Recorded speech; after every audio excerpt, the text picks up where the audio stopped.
Hi guys! Hindi ko alam kung paano ko sisimulan to, pero ito na siguro ang huling vlog ko. Ngayon, pauwi ako ng Antipolo. Siyempre, gaya ng dati, magkukommute lang ako. Simple lang ang gusto ko. Simple lang. Gusto ko lang i-record ang araw na to. Guys, nasa biyahe na tayo. Tahimik lang. Walang intro, walang music, walang arte. Gusto ko lang mag-usap tayo saglit. Hindi ko alam kung paano ko sisimulan to. Pero parang ang daming nangyari. Parang ang bilis ng lahat, isang iglap lang. Tapos na, agad. May mga bagay na natutunan tayo ngayong taon na hindi natin in-expect. May mga nawala, may mga dumating, may mga hindi natin inakalang magiging parte ng buhay natin. Ngayon, nagko-commute ako galing bahay sa Taguig. Ngayon naman, papuntang Antipolo, medyo traffic, medyo pagod, pero okay lang. Kasi minsan sa biyahe mo talaga naiisip lahat. Habang tumatakbo yung oras, napapaisip ako, hanggang dito lang ba? Ganito na lang ba? Palagi. Parang ang daming tanong, no? Kaya kung mapapansin nyo, iba yung vlog na to. Gusto ko makasama ko kayo na salubungin natin ang bagong taon dito sa amin sa Antipolo.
Simple lang. Ang masayang ay tiyo. Lilat, para lumapit ang luto. Kahit ilong mo yan.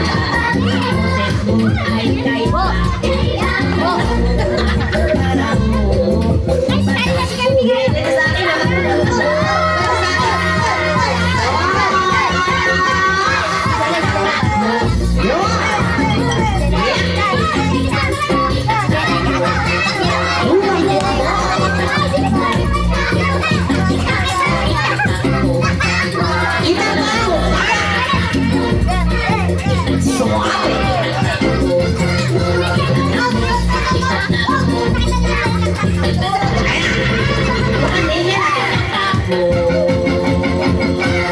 para nagpupuso. Oh, sabi na. Parang malimot ang lungkot. Masira ang tugtog. Nangilangin, inaantok. Let's go. Ayaw na kahit masok.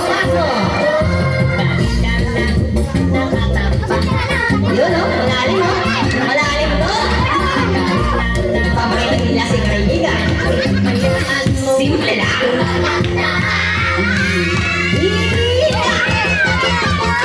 Kita mo. Yeah! Yun o, lambot. Tigas mo para nagpupasok.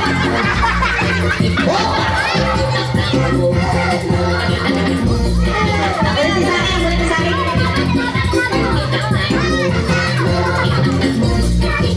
Okay.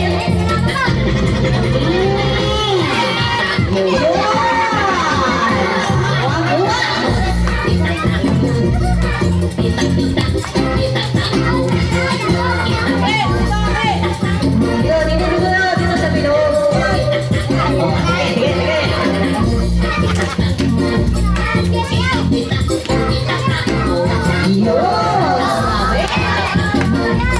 Laliman mo pa. Ala, dekat sa lapit.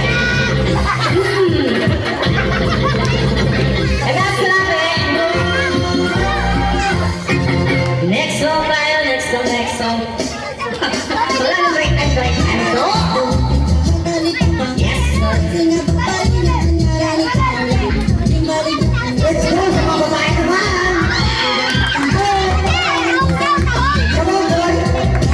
So, yun na nga no guys, at Happy New Year sa lahat. So, yun na nga, yung ano natin, yung last vlog natin ngayon, 2025. So, akala nyo siguro, huling vlog ko na, ha? Hindi pa naman. Huling vlog ko lang para sa 2025. Salamat sa lahat ng nakasama ko ngayong taon, kahit saglit lang. Kung ano man yung dala ng 2026, haharapin natin yan. Kahit pagod, kahit traffic, kahit commute, kita-kita ulit next year. Ingat and Happy New Year sa atin.